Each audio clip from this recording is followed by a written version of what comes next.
Ano yung ma-advise mo sa family ni Viancy, Eds? Dapat Kuya Dambo! Uy, Kuya Dambo! Hello, Kuya Dambo. Where's Kuya Dambo? Kuya Dambo! Kuya Dambo, shout out. Kuya Dambo, shout out! Hubby Eds may mensahe sa buong family ng wifey Viancy niya? Oh my G!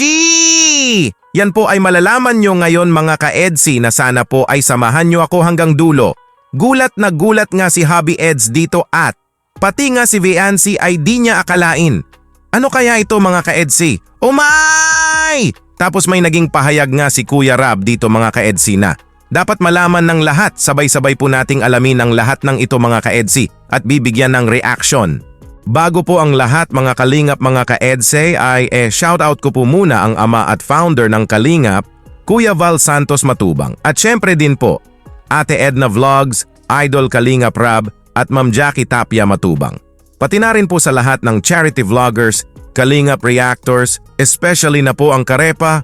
Patuloy po nating suportahan mga Kalingap mga ka-Edsy ang programa ng Team Kalingap sa walang sawang pagtulong nila sa ating mga kababayan. Hubby Eds 3 weeks nga na di nakita ang pinapagawang bahay ng Team Kalingap para sa wifey Viancy niya at laking gulat nga ni Hubby nang makita niya ito. Ito nga ang reaction ni Hubby Eds. Mga ka-Edsy, ito po. Tayo natin si Eds kung ano masasabi niya dito sa bahay. Eds, anong masasabi mo insan dito sa bahay ni Viancy? Nakakagulat itong bahay ito.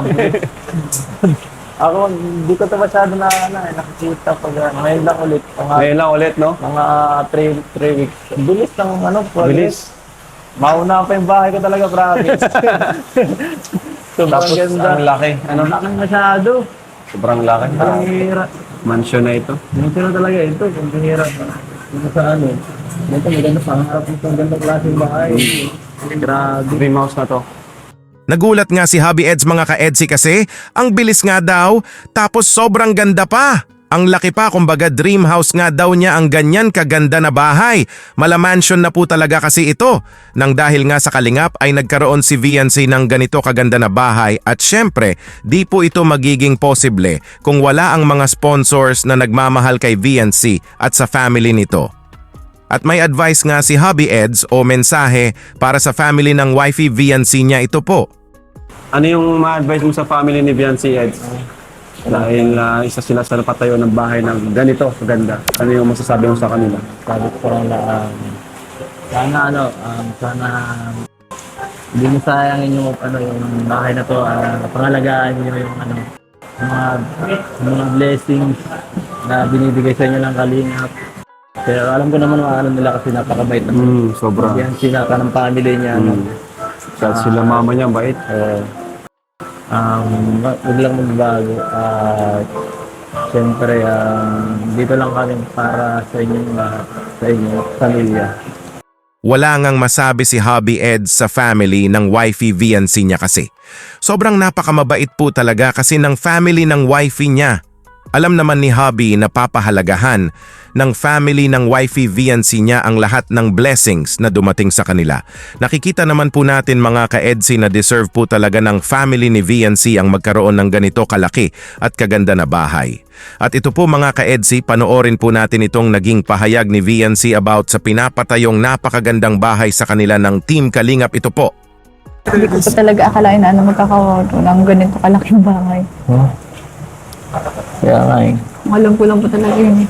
Yung po baga mga pabahay lang talaga ni Kuya Rab. Ganun na lang po yung gusto ko. Oo. Simple. Simpleng bahay lang. Kagaya nito. Ang ganyang bahay? Oo. Pwede na ganyan. Huwag ganyan pa ba? Alis po dun sa may dagat. Huwag naman ganyan. Di nga daw akalain ni Viancy mga ka-Edsy na magkaroon sila ng napakaganda at napakalaki na bahay. Mala-mansion na po kasi talaga ito. Ang gusto nga lang daw sana ni Viancy ay yung simple lang na bahay. Basta ang mahalaga daw ay makaalis sila sa dagat kasi napakadelikado po kasi pag tumaas ang tubig. Sa taglay nga na kabaitan ni Viancy ay marami nga ang napamahal sa kanya at handang tumulong sa pinapagawang pabahay sa kanila ng Team Kalingap at deserve naman po ito ni Viancy at buong family niya ang mga blessings na dumating sa kanila. At ito po mga ka-EDSA, may tanong nga si Kuya Rab kay Viancy. Ito po. Ano Viancy, ano sabi mo? Sa bahay mo? Ang ganda po, Kuya. Ha? Ang ganda po. Maganda? Opo. Saka malaki po. Ha? Malaki? Thank you po, Kuya Rab. Deserve mo naman yan. Saka ano, dahil din sa mga tumulong sa atin, sa mga sponsors, kaya nakapagawa tayo ng ganito. Hindi naman ako makakapagawa ng ganito kung ako lang.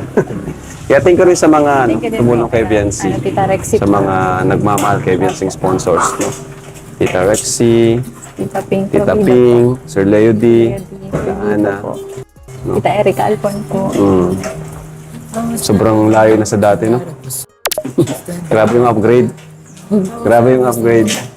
Pero kahit nabago na yung bahay nyo, sana ano, ikaw, hindi ka magbago. Di ba?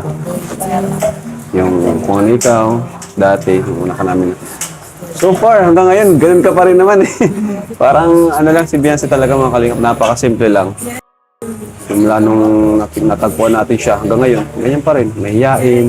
Kahit sobrang ano na niya, kilala, sikat. Nagpasalamat nga si Viancy kay Kuya Rab dahil sa mga blessings na dumating sa family niya. Napakaganda at napakalaking bahay na pinapagawa ng Team Kalingap sa kanila. Deserve naman po talaga nila Viancy ang lahat na biyaya, sabi ni Kuya Rab. At about nga sa pabahay, ay sobrang nagpapasalamat nga si Kuya Rab sa mga sponsors dahil kundi dahil sa mga mabubuting sponsors ay di nga daw po makapagpatayo si Kuya Rab ng ganito kalaki at kaganda na pabahay. Kaya maraming salamat po talaga sa mga sponsors na andyan palaging sumusuporta sa programa ng Team Kalingap. Nabago nga daw ang bahay ni Viancy ay ang isang Viancy ay nananatili pa rin itong humble. Kung sino siya nakilala at natagpuan ng Team Kalingap, mahiyain, mabait, kaya deserve po talaga ni Viancy ang lahat ng blessings na dumating sa buhay niya.